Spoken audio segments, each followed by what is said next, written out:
नमस्कार बच्चों, सुगम भारती इस पाठ्य पुस्तक में फिर से एक बार आपका स्वागत है। आज हम सुगम भारती पाठ्य पुस्तक से पाठ क्रमांक दूसरा पढ़ने जा रहे हैं, जिसका शीर्षक है विनम्रता। विनम्रता इस पाठ का यह सेशन क्रमांक पहला है। विनम्रता इस शब्द का अर्थ होता है कि अच्छा व्यवहार, अर्थात विनम्रता का शब्द से अगर हम अर्थ लेते हैं तो नम्रता के साथ। विनम्रता इस पाठ में हमें जीवन में विनम्रता का बड़ा ही महत्व होता है, इसका वर्णन किया है। सब लोग अब पाठ्य पुस्तक निकालेंगे।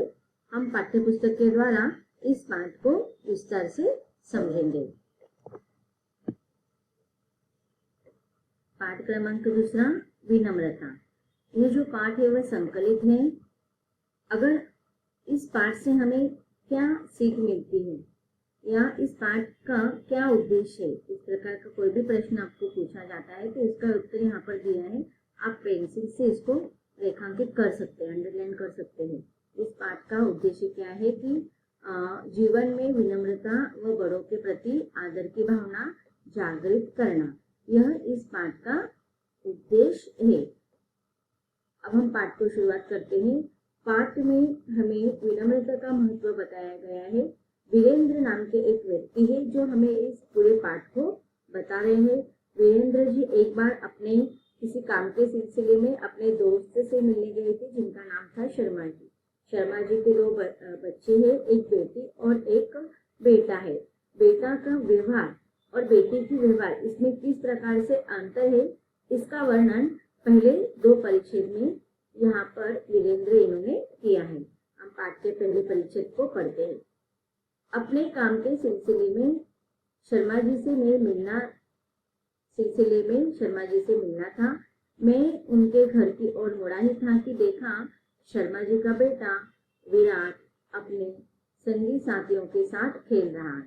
संगी साथियां अर्थ दोस्त, इसका अर्थ क्या होगा, दोस्त। विराट जो था वह अपने दोस्तों के साथ खेल रहा था। शर्मा जी से किसी काम के सिलसिले में मिलने के लिए यहाँ पर वीरेंद्र जी जाते हैं, तो रास्ते में उन्होंने क्या देखा कि उनका शर्मा जी का बेटा ही अपने दोस्तों के साथ वहाँ खेल रहा है। मैंने उसे आवाज देकर पूछा, क्या पापा घर पर है? हाँ है, संक्षिप्त उत्तर देकर बिना मेरी ओर ध्यान दिए वो खेलने में ही व्यस्त रहा। अब देखिए, जैसे वीरेंद्र ने उस शर्मा जी के बेटे को अर्थात विराट को आवाज लगाकर पूछा कि आपके पिताजी घर पर है, तो उसने किसी भी तरह से उनकी तरफ ध्यान नहीं दिया।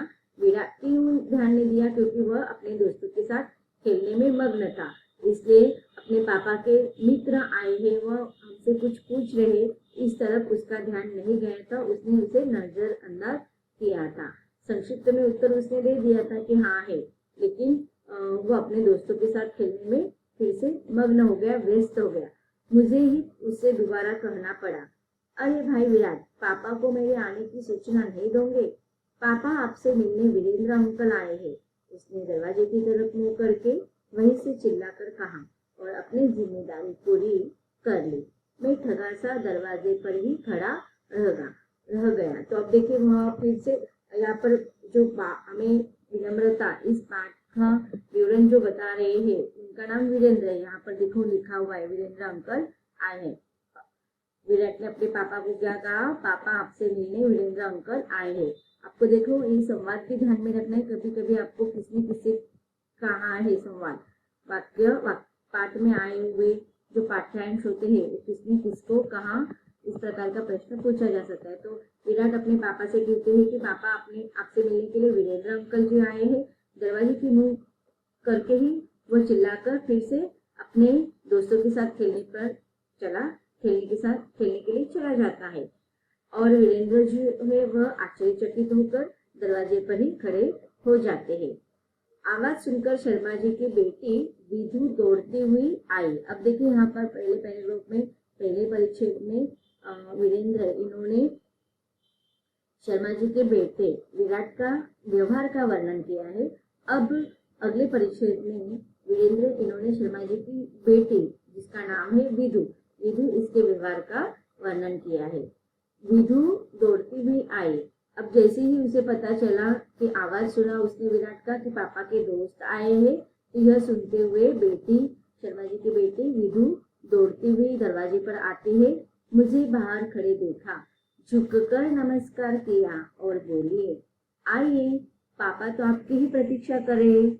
आपका भेजा संदेश उन्हें मिल गया था। बैठने के बाद अपने मम्मी पापा को मेरे आने की सूचना दी और विधु मेरे लिए जल ले आई। अंकल, जल लीजिए। अब देखिए यहाँ पर विधु का जो व्यवहार है वह हमें विराट के व्यवहार से कुछ अलग लग रहा है।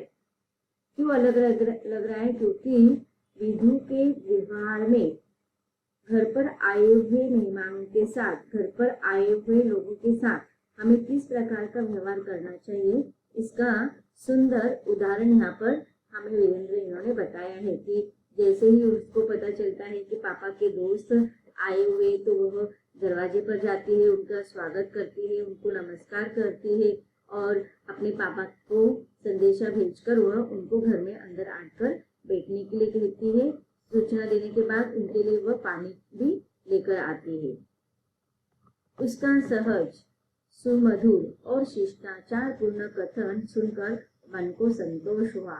संतोष होना, आनंदित होना, प्रसन्न होना। अब देखिए यहाँ पर विराट और विधु इन दोनों के व्यवहार में किस प्रकार से फर्क था, इसका वर्णन किया है। जबकि विराट ने अपने दोस्तों में खेलने में इतना मशगूल था कि कोई हमारे घर पर मेहमान आए हैं, कोई बड़े व्यक्ति आए हैं, तो हमें उनके साथ आदर के साथ व्यवहार करना चाहिए, इस तरफ उसका ध्यान नहीं गया। बल्कि उसके अगर हम विरोध में देखते हैं तो बेटी विधु का व्यवहार जो था वह सुमधुर व्यवहार था। उसने किस प्रकार से वीरेंद्र जी के साथ बात की, बहुत ही अच्छे शब्दों में उनका स्वागत किया और सहज व्यवहार था, शिष्टाचार पूर्ण बात कथन उनके साथ उसने की। और यही जब इस प्रकार का व्यवहार हम किसी सामने वाले व्यक्ति से करते हैं, तो जब भी कोई हम अनजान घर में जाते हैं, अनजान व्यक्तियों से मिलने जाते हैं, लेकिन अनजान लोगों के द्वारा हमारा जो स्वागत होता है उससे हमारा मन आनंदित हो जाता है। तो यही बात वीरेंद्र इनके साथ हुई है। एक तरफ विराट का व्यवहार तो दूसरी तरफ विधु का व्यवहार। सोचने लगा, विराट पढ़ने में तेज है और अपने नाम की तरह अपना स्वास्थ्य भी अधिक अच्छा है, फिर भी लोगों की प्रशंसा की पात्र विधु है। कारण है विनम्रता। अब देखिए हम ऐसे नहीं कर सकते कि विराट में सब बुरे ही गुण हैं, इसमें भी अच्छे गुण हैं। वो पढ़ने में बहुत ही बुद्धिमान विद्यार्थी है।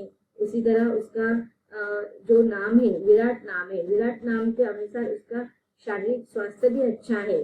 फिर भी अगर लोगों के द्वारा जब भी इन दो भाई बहनों की प्रशंसा की जाती है, स्तुति की जाती है, तो इनमें विधु की स्तुति होती है, विधु की प्रशंसा होती है। क्योंकि विराट का जो व्यवहार है वो थोड़ा मतलब लोगों के साथ, बड़े लोगों के साथ, अपने हम उम्र के लोगों के साथ किस प्रकार से व्यवहार करना चाहिए, यह जो गुण है वह विराट के अंदर नहीं है, बल्कि विधु के अंदर वह सारे गुण थे और इसी कारण लोगों के द्वारा वह प्रशंसा का पात्र बन जाती थी। इसका पीछे और एक कारण हमें लेखक यहाँ पर बता रहा है कि विधु के अंदर जो विनम्रता का गुण है, उसी विनम्रता के गुण के कारण वो लोगों के बीच में प्रशंसा की पात्र बन जाती है।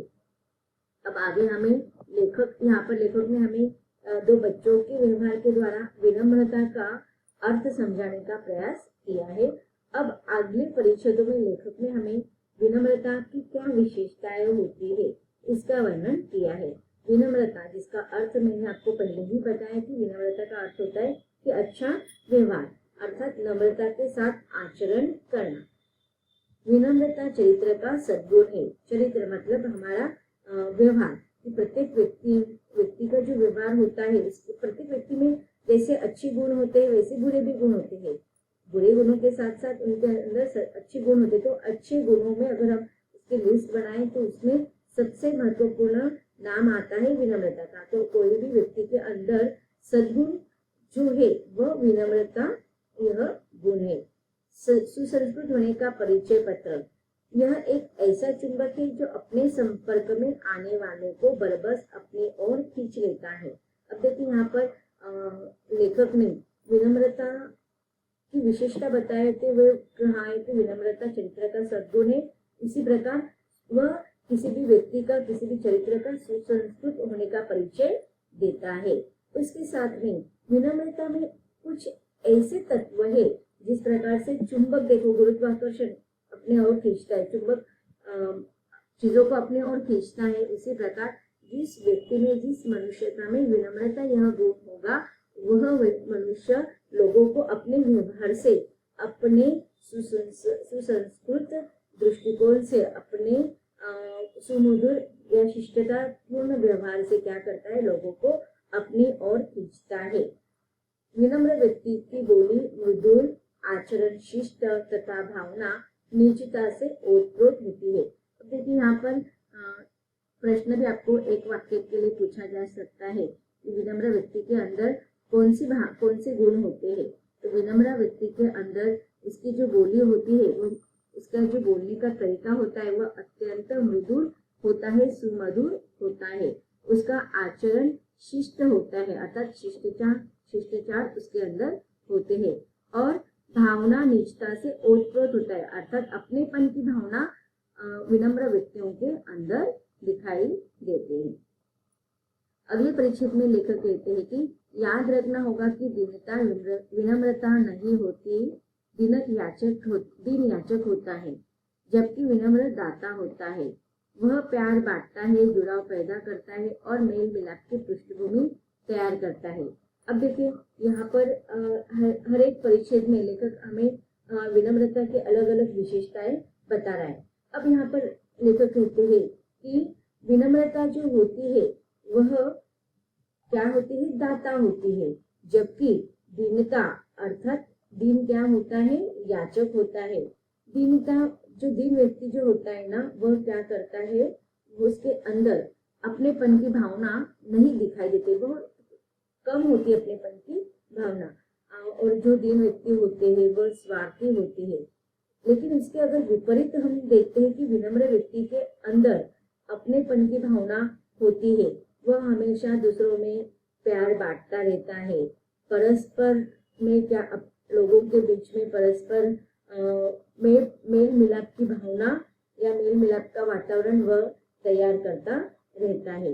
वह किसी से कुछ मांगता ही नहीं है और न किसी से कुछ वह चाहता है। वह क्या करते हैं, अपने सद्व्यवहार से किसी के साथ भी अपनेपन के क्या करता है, व्यवहार करता है और अपनेपन की भावना को वो विस्तारित करता रहता है। यही बात इस परिच्छेद में हमें लेखक बता रहे हैं कि दीनता विनम्रता नहीं होता है। अब देखो विनम्रता होना और दीनता ये दोनों अलग अलग व्यवहार है।